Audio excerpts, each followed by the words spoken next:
Good evening everyone. जैसे कि कल हमने ये चैप्टर कर लिया था, chapter 10th NCERT Hindi class 5th का। इस चैप्टर का नेम था 3 मछलियाँ। कल हमने ये कहानी पढ़ ली थी। अब आज हम लोग करते हैं पाठ से आगे बातचीत के लिए। यहाँ से हम लोग स्टार्ट करेंगे। ओके, आइए। क्या आपने कभी नदी, पोखर मतलब तालाब या समुद्र तट पर भ्रमण किया है? भ्रमण किया है मतलब घूमे हो। आपने वहाँ क्या क्या देखा? आप भी कभी नदी, तालाब, समुद्र के किनारे गए होगे घूमने के लिए, तो आपने क्या क्या देखा? आपने 1 2 3 करके ऐसे इसकी एक लिस्ट बना के लिखना है। ओके। 2 देखिए, क्या किसी कार्य को भाग्य के भरोसे छोड़ना चाहिए? अपने उत्तर का कारण दीजिए। नहीं, हमें किसी भी कार्य को भाग्य के भरोसे नहीं छोड़ना चाहिए। अगर उदाहरण के लिए अगर हम सोचते रहे कि एग्ज़ाम में तो हम खुद ही पास हो जाएंगे, तो ऐसा पॉसिबल नहीं है। हमें क्या करना चाहिए? कर्म।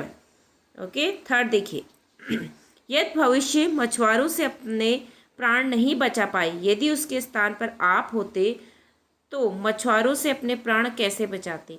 या तो अनागत विधाता की तरह हम लोग पहले ही तालाब छोड़ देते, है ना, पहले ही हम लोग अपना बचाव कर लेते, या हमारी बुद्धि इतनी अच्छी होती कि प्रत्युत्पन्नमति की तरह हम भी कोई सूझबूझ तरकीब निकालते और बच निकलते ना।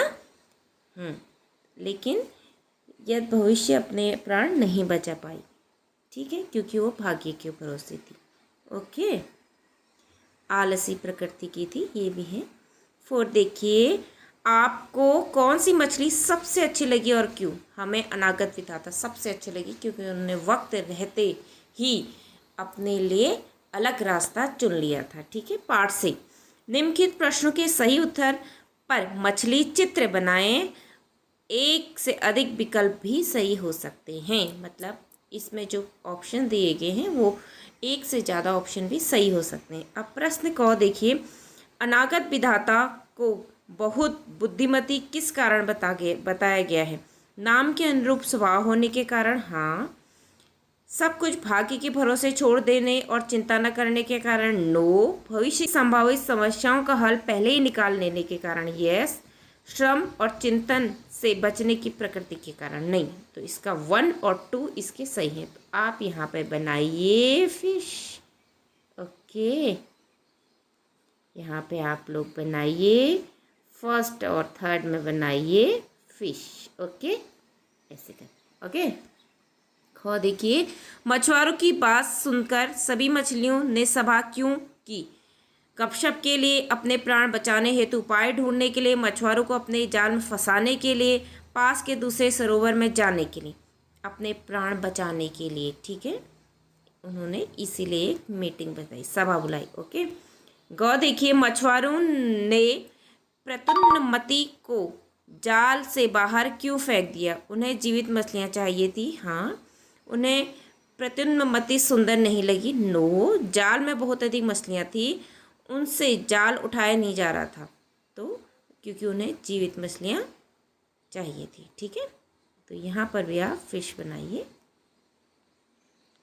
अब देखिए, गौ, मछुआरों के जाल में कौन कौन सी मछलियाँ फंस गई? अनागत विधाता, प्रत्युन्नमति और अन्य सभी बड़ी बड़ी मछलियाँ, नो। प्रत्युन्नमति, यदि भविष्य और अन्य सभी बड़ी बड़ी मछलियाँ। अनागत विधाता, अन्य सभी बड़ी बड़ी मछलियाँ। प्रत्युन्नमति, यदि भविष्य और अनागत विधाता, तो नहीं। तो इसका केवल 2 सही है। ओके, तो 2 में आप बनाएंगे फिश। ओके। नेक्स्ट देखिए, स्तंभ क स्तंभ ख में आपस में संबंध रखने वाले शब्दों व कथनों का मिलान कीजिए। सुंदर सरोवर, अनागत विधाता, बुद्धिमती, प्रत्युन्नमति, तीक्ष्ण और तीव्र बुद्धि, बड़ी बड़ी मछलियाँ, यदि भविष्य आलसी थी। ठीक है। अब देखिए, सोचिए और लिखिए। प्रत्युन्नमति पहले से ही समस्या का समाधान करने की आवश्यकता क्यों नहीं समझती थी? क्योंकि उसकी बुद्धि बहुत तेज थी, इसलिए। 2, सभी मछलियों के भयभीत होने का कारण क्या था?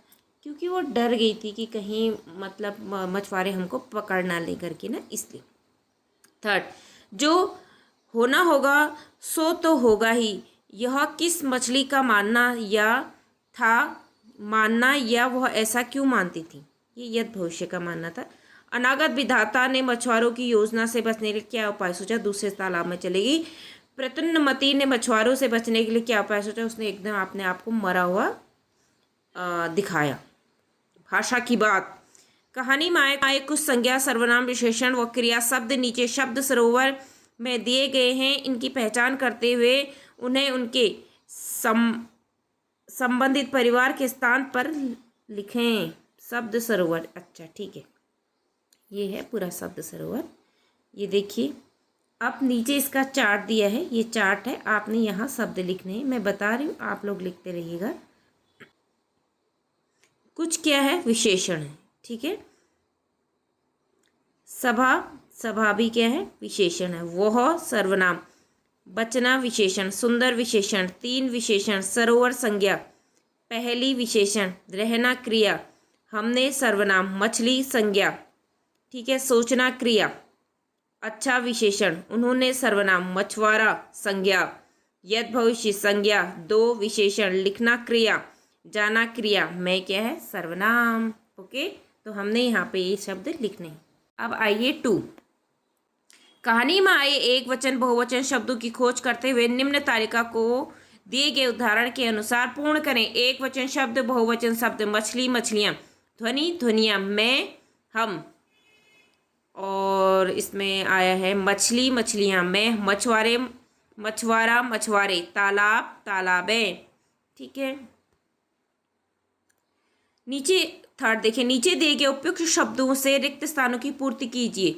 जैसे ने, मैं, को, के, का, की, पर। मछुआरों का ध्यान पानी में सैर करती हुई मछलियों में गया, ठीक है। ख देखिए, मछुआरों की बातें तीनों मछलियों ने सुन ली थी, ठीक है।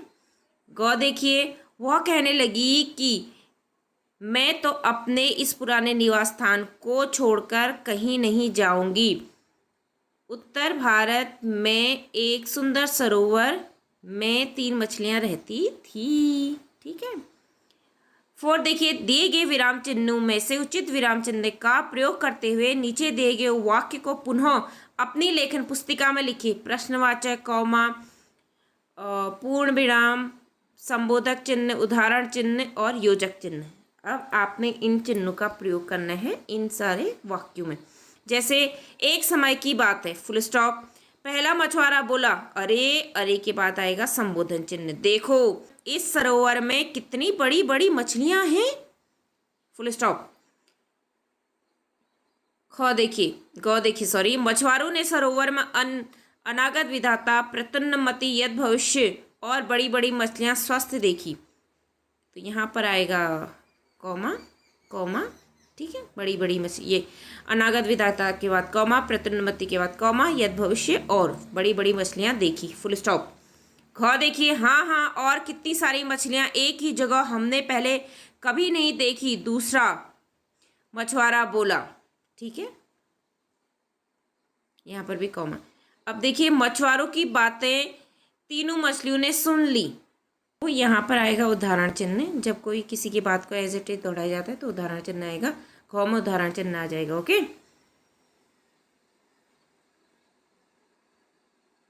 ठीक है। और यहाँ पे आप प्रश्नवाचक भी लगा सकते हैं। अनुमान और कल्पना। प्रतुन्नमति ने मछुआरों से बचने की योजना बनाई। यदि वह उसमें सफल ना होती तो उसकी अन्य योजना क्या हो सकती थी? ये आप सोचिए, क्या हो सकती थी। 2 देखिए, क्या आपने समुद्र देखा है? अनुमान लगाकर बताइए कि समुद्र में कितना अधिक जल कहाँ से आता है? सारे नदियों का पानी समुद्र में जाता है। अपनी सूझबूझ के कारण प्रतुन्नमति मछुआरों से बच गई। मान लीजिए कि वह तैर कर पास के सरोवर में अपने मित्र अनागत विधाता के पास पहुंच गई। दोनों में आपस में क्या क्या बातचीत हुई होंगी, अपनी लेखन पुस्तिका में लिखिए। हाँ, अनागत विधाता बोल रही होगी, अरे मैं तो पहले ही जानती थी मछुआरे हमको पकड़ेंगे, इसीलिए मैं आ गई। अच्छा हुआ दोस्त, आप भी बच गई, ऐसे बात कर रही हूँ। बूझो तो जाने। नीचे पानी में तैरती हुई मछलियों को ध्यान से देखिए और बताइए कि इनमें से बिल्कुल एक जैसी 2 मछलियां कौन सी हैं? अब बताइए, एक जैसी 2 मछलियां कौन हैं? एक जैसी दो मछलियां कौन है? बिल्कुल एक जैसी, ये और ये एक जैसी। ठीक है, नेक्स्ट आइए पुस्तकालय से। विद्यालय के पुस्तकालय में जाकर कहानी में आए निम्नलिखित शब्दों के अर्थ शब्दकोश की सहायता से देखिए। शब्द गाड़ी, गाड़ी मतलब गहरी, अर्थ घनिष्ठ गहरी। शब्द विनोद, विनोद मतलब मजाक हंसी। तीक्ष्ण मतलब तेज तीव्र। चिंतन मतलब सोचना विचारना। विश्राम मतलब आराम करना। श्रम मतलब कठिन काम करना। अब है खट्टे हैं अंगूर। अब इसमें एक और छोटी सी कहानी दी है जो आपने बहुत पहले भी पढ़ी होगी बचपन में, फिर से मैं पढ़ देती हूँ, उसके बाद ये हमारा लास्ट है। खट्टे हैं अंगूर। जैसा कि आपने इस पाठ के अंत में पढ़ा, पंचतंत्र की रचना प्राचीन काल में की गई। समय के साथ पंचतंत्र का प्रसार अरब देशों और यूरोप समेत विश्व के अनेक भागों में हुआ। प्राचीन यूनान, वर्तमान ग्रीस में रचित और संपूर्ण यूरोप में प्रचलित ईसप की दंत कथा भी पंचतंत्र की प्रेरणा से रची गई और कालांतर में संपूर्ण विश्व में प्रसारित हुई। आपने इन्हीं दंत कथाओं में से एक कहानी लोमड़ी और अंगूर या खट्टे हैं अंगूर के नाम से पढ़ी या सुनी होगी। दिए गए चित्र की सहायता से खट्टे हैं अंगूर कहानी को अपने शब्दों में कविता या कहानी के रूप में लिखिए। इस गतिविधि में आप अपने शिक्षक अभिभावक की सहायता भी ले सकती हैं या खट्टे अंगूर की जगह अंगूर खट्टे हैं भी हो सकता है। ठीक है, ये भी इस कहानी का टाइटल है, सेम है। ओके, इसमें क्या है, लोमड़ी बार बार, ये देखिए ये लोमड़ी है, ये बार बार उछल के अंगूरों को तोड़ने की कोशिश करती है। वो बहुत बार ट्राई करती है, बहुत बार ट्राई करती है, और लेकिन फिर भी ये जो अंगूर की गुच्छे हैं यहाँ नहीं पहुँच पाती। लास्ट में लोमड़ी ये कह के चली जाती है, और ये कौन खाएगा अंगूर, अंगूर तो खट्टी है। मतलब जो चीज़ हमें नहीं मिल पाती, जिसको हम परिश्रम से नहीं पा सकते हैं, फिर हम सोचते हैं कि चलो इसको पाके हमें कोई फ़ायदा नहीं। तो इसी तरह लोमड़ी ने भी अपने आप को मना लिया कि अंगूर तो खट्टे हैं, क्या खाएं इनको, चलो अब चलते सीधे घर को। ठीक है, तो ये चैप्टर होता है हमारा यहीं पर complete. Thank you for watching all of you. और इसके क्वेश्चन आंसर मैं सारे शॉर्ट वीडियो में डाल दूंगी, ये वाला टेबल भी। ओके, तो मिलेंगे कल नेक्स्ट वीडियो में, तब तक के लिए आप लोग पढ़ते रहिए। जय हिंद, बाय।